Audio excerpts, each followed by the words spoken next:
Hi, I'm Andrew Francis, and this is chapter 9 of my book, Mission on the Outside. It's called Worship in Spirit and Truth. From John chapter 4, verses 21 to 24, we read, Jesus said to her, "Believe me, the hour is coming when neither on this mountain nor in Jerusalem will you worship the Father. You worship what you do not know. We worship what we know, for salvation is from the Jews. But the hour is coming and is now here, when the true worshippers will worship the Father in spirit and truth. For the Father is seeking such people to worship him. God is spirit, and those who worship him must worship in spirit and truth." Instead of being put off by the woman's question, even if it wasn't an attempt to offend or divert him, Jesus uses it as an opportunity to explain further the radical plan of God. Jesus is not afraid, despite the potential offence, to state that salvation is indeed from the Jews. And the Samaritans, for all their good intentions, don't really know who it is that they worship. Be that as it may, it is not really the main point. Jesus then goes on to explain that the time is coming and is now here, when people will no longer worship God constrained by buildings or sacred places or various religious rituals. The whole issue of Jew and Gentile, temple and mountain, will become in some sense meaningless, as the way is made open for all people to worship God. And even as the Father himself desires, true worshippers will worship in spirit and truth. It is always worthwhile to put some context to such a statement, and then to line it up with other things that we read in the New Testament, in particular the full implication of Jesus' death on the cross. It is clear way back in Genesis that God chose a people for himself. Those people, the children of Abraham, Isaac and Jacob, would become the people of Israel, and in the time of Jesus, the Jews. We also read of how God presenced himself amongst his people. One of the evidences that Israel were God's people was that God dwelt amongst them. We also read of how God gave very specific instructions to Moses about the building of a tabernacle, the place where a special box would be placed, the Ark of the Covenant. It contained, amongst other things, the 10 Commandments given by God to Moses on tablets of stone. The Ark of the Covenant was understood to contain the very presence and holiness of the living God. The presence of God in the ark was so tangible and real that we are told both in 1 and 2 Samuel, when it was touched in ways contrary to God's commands, the person touching it was struck down dead. Likewise, earlier in 1 Samuel, the ark's capture by foreign tribes caused such distress to Eli the priest that he fell off his chair, broke his neck and died. On hearing the news, Eli's daughter-in-law went into labour and gave birth prematurely to a son, who she named Ichabod, meaning, "Where is the glory?" She then explained that God's glory had departed from Israel with the capture of the ark. Eventually, King David made a big song and dance about bringing the ark from the town of Kiriath Jearim to Jerusalem, the city he had chosen to dwell. David's son, Solomon, then built a magnificent temple in which to house the ark. Both understood something of the significance of the ark and of God's presence associated with it. Sadly, however, due to repeated covenantal failure, Ezekiel the prophet had a vision of the presence of God leaving the ark and the temple. Israel and Judah were overran by other nations and taken into exile, one after the other. The temple was destroyed and the ark was taken away, after which it disappeared from human knowledge and history. Even with the return to Jerusalem from exile of the people of Judah under the leadership of Ezra and Nehemiah, and even with the rebuilding of the temple, the ark was never recovered, and Israel's previous stature, glory and power as a nation never seemed to return. But then Jesus, the Messiah, turned up. He had the affront to prophesy against the temple and all that it had become. Rather, he talked about his body as if it were a temple, and that if this temple was destroyed, it would be raised in 3 days. At his crucifixion, and as he breathed his last, Matthew describes how the very curtain that separated the most holy place, the place understood to be inhabited by God himself, was torn in two from top to bottom. This fulfilled Jesus' word to the Samaritan woman regarding where worship would take place.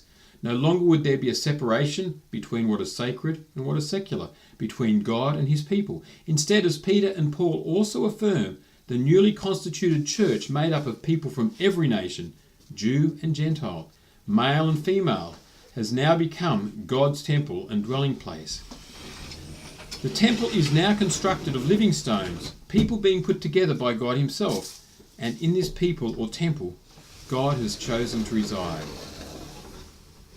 Sadly, the Christian church quickly lost sight of the truth of Jesus' words. Within a few centuries, it began building sacred buildings again and recognising sacred places.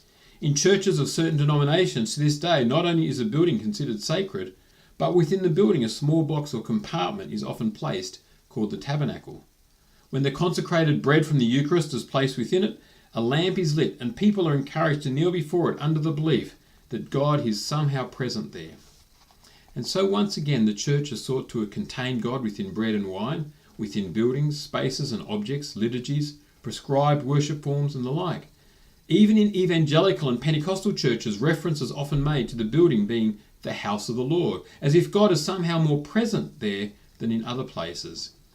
Likewise, expectations are placed on people concerning behaviour, noise levels, clothing and conversation due to the belief that some would understand concerning the implications of God's presence in these places. And so just as the Gentiles were only able to gain access to the outer courts of God's temple in Jerusalem, a place that was overtaken by money changers, despite Isaiah's call for the temple to be a house of prayer for all nations, it would now seem that we as Christians have also attempted to convince ourselves and others that God is only properly at work or somehow more present in the places and the ways that we feel comfortable with. It's as if we've attempted in our buildings and sacred places and meetings to yet again erect a curtain between the most holy place or God's place of dwelling and the outside or secular world. Of course, if we take Jesus' words to the Samaritan woman regarding true worship seriously, and likewise his words to the disciples that the kingdom of God was in their midst, then surely the problem we have is not that God isn't answering the prayer Jesus taught his disciples to pray for the kingdom to come. Rather, it would seem that many of us do not have eyes to see the kingdom coming, the kingdom that even now is at work amongst us. Like the Pharisees, in Jesus' day we struggle to believe that the kingdom may in fact be nearer to the prostitutes and social outcasts of our day. We refuse to believe that they will indeed aspire and enter it ahead of ourselves. We don't have faith to see that God may just as easily be establishing his kingdom in brothels and nightclubs, in secular businesses and in national parliaments, as he is in church buildings and Christian meetings. We are unable to appreciate that our worship is just as acceptable in the highways and byways of our cities and towns as it is in our church services.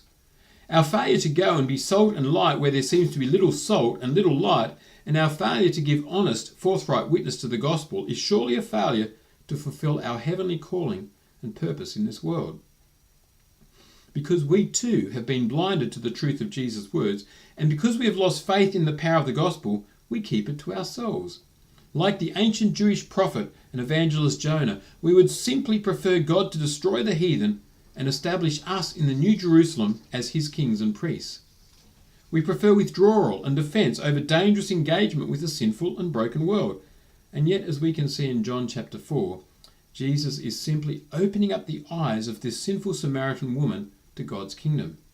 The kingdom is present because the king is present. Not only do I trust that God sends me to the bar because the presence of Jesus who indwells me goes with me, but I also trust and believe that I am being invited to participate where God is already at work.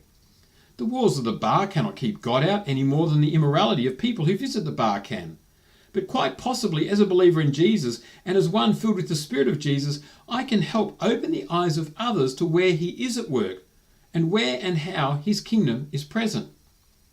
Despite the belief of many Christians to the contrary, the devil is indeed a defeated foe. On the cross, Jesus proclaimed with a loud cry, "It is finished." The prince of this world was defeated, along with sin and death and everything else that has power over people and entraps and enchains them. Jesus took back the keys of death and Hades and was given authority as Lord of this world.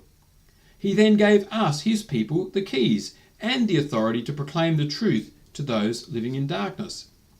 This is why Jesus himself proclaimed time and time again the good news that the kingdom is near and that the kingdom has come. As I often confess to people, the reality is that often I have more powerful encounters with God in the bar than I do in church. This should not be surprising.